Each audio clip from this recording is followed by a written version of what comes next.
Hello, my name is Abdur-rahim Ramziddin, and I'm the owner and operator of Blackstonze Custom Garments. One of the shirts that we just brought out in our line is Black Wall Street. And as you can see, it says Black Wall Street, and it has the buildings in the background.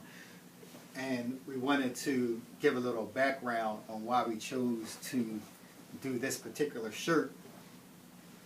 So I'm going to read an article from the Bayview National Black newspaper, and it kind of gives you a background on why we chose this particular title for a shirt.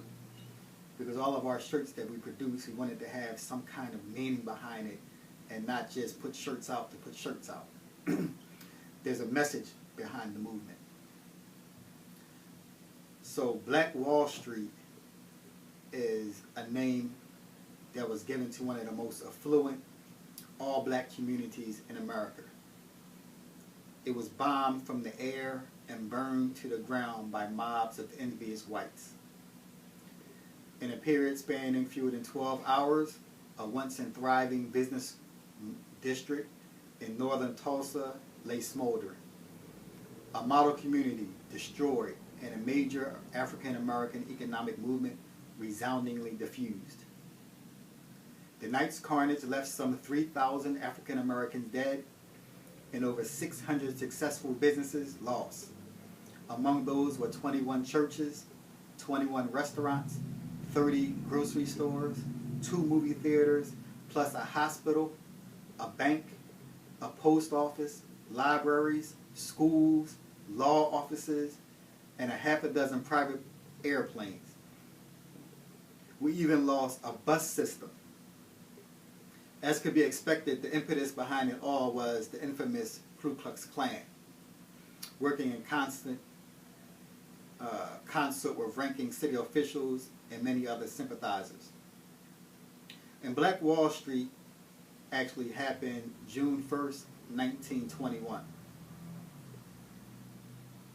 The best description of Black Wall Street, or Little Africa as it was also known, would be to compare it to a mini Beverly Hills. It was the golden door of the black community during the early 1900s, and it proved that African Americans could create a successful infrastructure. That's what Black Wall Street was all about. The dollar circulated 36 to 100 times, sometimes taking a year for currency to leave the community. Now a dollar leaves the African American community in 15 minutes.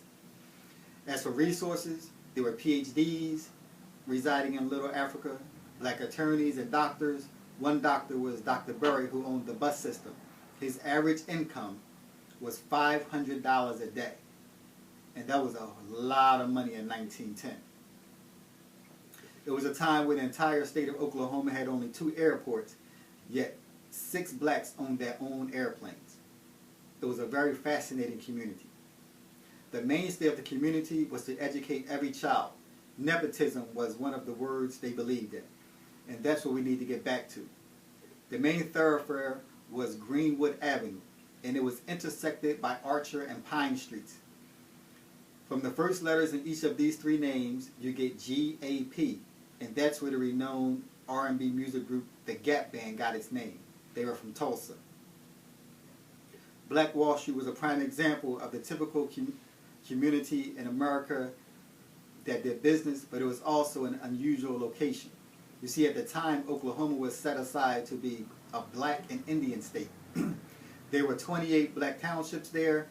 1/3 of the people who traveled in the terrifying Trail of Tears alongside the Indians between 1830 and 1842 were black people. The citizens of this proposed Indian and black state chose a black governor, a treasurer from Kansas named McDade. But the Ku Klux Klan said that if he assumed office, they would kill him within 24 hours.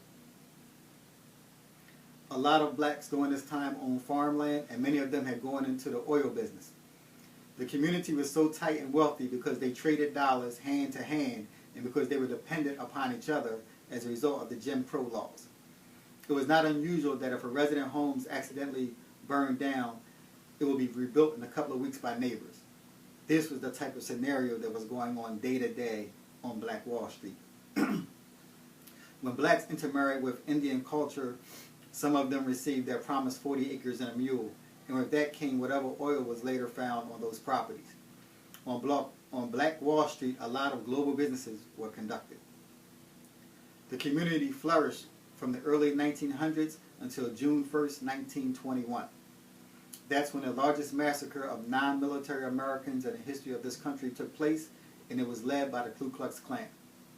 Imagine walking out of your front door and seeing 1,500 homes being burned.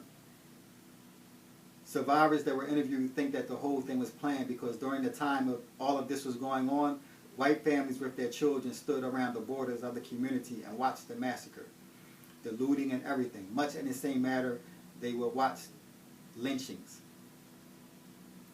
The riots were caused by anything. The riots weren't caused by anything black or white. They were caused by jealousy. A lot of white folks had came back from World War I and they were poor.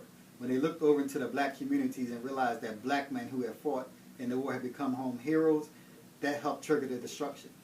It cost the black community everything, and not a single dime of restitution. No insurance claims have been awarded to victims to this day. They estimated between 1,500 and 3,000 people were killed, and we know that a lot of them were buried in mass graves all around the city. Some were thrown into the river.